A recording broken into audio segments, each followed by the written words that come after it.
Alors aujourd'hui, je vous propose filet mignon de porc aux olives. J'ai besoin d'à peu près tout ça. Alors c'est facile, filet de mignon de porc salé poivré.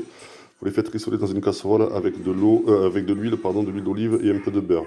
Une fois que c'est bien rissolé, vous décantez, c'est-à-dire vous mettez de côté.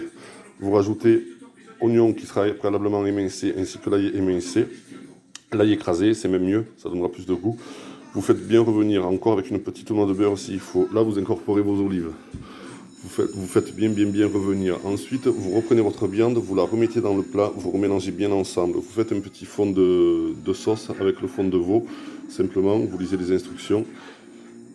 Et vous laissez cuire le tout pendant une demi-heure à peu près, tranquillement, à feu tout doux. Et ensuite, vous rajoutez à la fin la crème fraîche. Et voilà, c'est simple. Allez, exécution. Première étape, on fait bien saisir la viande sur toutes les faces. Il faut bien la colorer. Il faut qu'on obtienne des sucres au fond de la casserole. Et pendant que la viande est en train de cuire, on les met sur l'oignon et l'ail. Voilà la couleur qu'il faut que vous ayez à peu près, que ce soit joli, que ça rissole, vous voyez, ça sent, c'est impeccable. Voilà, une fois que vous avez fait un peu rissoler votre viande, vous la réservez, c'est-à-dire vous la décantez, c'est-à-dire que vous la mettez de côté, vous la réservez dans une assiette, vous la laissez comme ça, pas la couvrir, c'est pas grave, de toute façon ça va rendre du jus, c'est tout à fait normal. Là l'objectif il est atteint. Pendant ce temps, vous mettez une noisette de beurre dans votre gamelle. Et vous obtenez une espèce de coloration avec le sucre au fond, c'est tout à fait normal. Là maintenant il faut rajouter l'ail et l'oignon et bien faire revenir l'ensemble. Là ils sont en train de caraméliser. C'est dommage, vous n'avez pas l'odeur, ça sent super bon. Voilà, on a bien décanté les sucres et puis il y en a d'autres, des nouveaux qui se créent. Là on va rajouter les olives noires.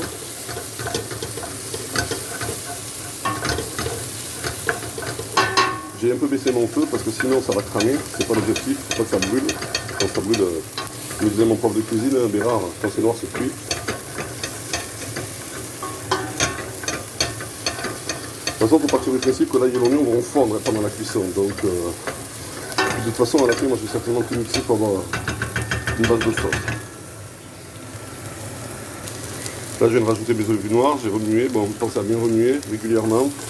Alors là, il ne faut pas saler parce que les olives sont déjà un peu salées. Et elles sont un peu grasses, donc en matière grasse, vous ne rajoutez rien. Voilà, il faut juste bien remuer. Vous voyez là, ça fait des sucres au fond, c'est ce qui va donner du goût à la fin. Ça va être trop bon. Il y a un truc de ouf. Je vous dis pas. Là, on va rajouter une pointe de vin blanc. Allez hop, bon moi je suis toujours très généreux. Et ça c'est mon côté. Vous voyez là ça sent, hein. Ça sent trop bon. Voilà, ça c'est ce qui s'appelle déglacer les sucres. Vous voyez? Là, le fond de la gamelle, il est complètement propre. C'est une image. Mais voilà. Pas mettre plus, ça sert à rien. Sinon après c'est dégueulasse. Et on réincorpore tous les morceaux de viande directement là-dedans. Bon, écoutez, moi je fais simple parce que vous voyez, j'ai un peu de jus. Hop là. Voilà. Et c'est parti pour un tour. On mélange tout ensemble.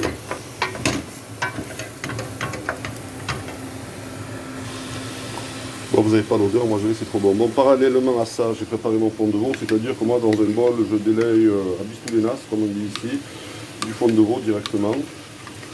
C'est du lyophilisé, c'est de la poudre avec de l'eau. De toute façon, c'est juste pour une base, hein, parce qu'après ça va être vu autrement. Hein. On mouille. Voilà. On remélange. Ça va épaissir, logique, parce que le fond de veau en chauffant va épaissir.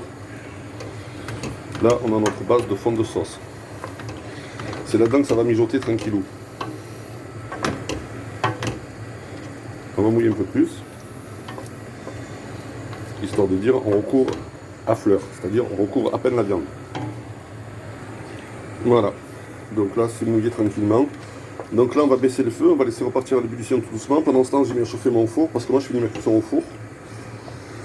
Four 180 degrés, vous enfournez quand c'est chaud, vous mettez la minuterie à peu près une demi-heure, à couvert bien sûr, et vous laissez faire les choses tranquillement. Bon là on peut déjà commencer à goûter pour rectifier l'assaisonnement. Évitez de saler, privilégiez plus le poivre. De toute façon à la fin, la sauce vraiment à la fin, on va tout rectifier à la fin. Là il faut savoir que la viande va quand même rendre du jus, hein, du sang, hein, de toute façon, puisque voilà, la vie c'est pas dégueu. Je confirme, c'est super bon. Rectifiez votre assaisonnement. Quand ça redémarre à l'ébullition, vous mettez au four tranquillement, vous comptez à peu près une demi-heure, et voilà. Et on reprendra à la fin sur une autre vidéo pour la finalité de la sauce.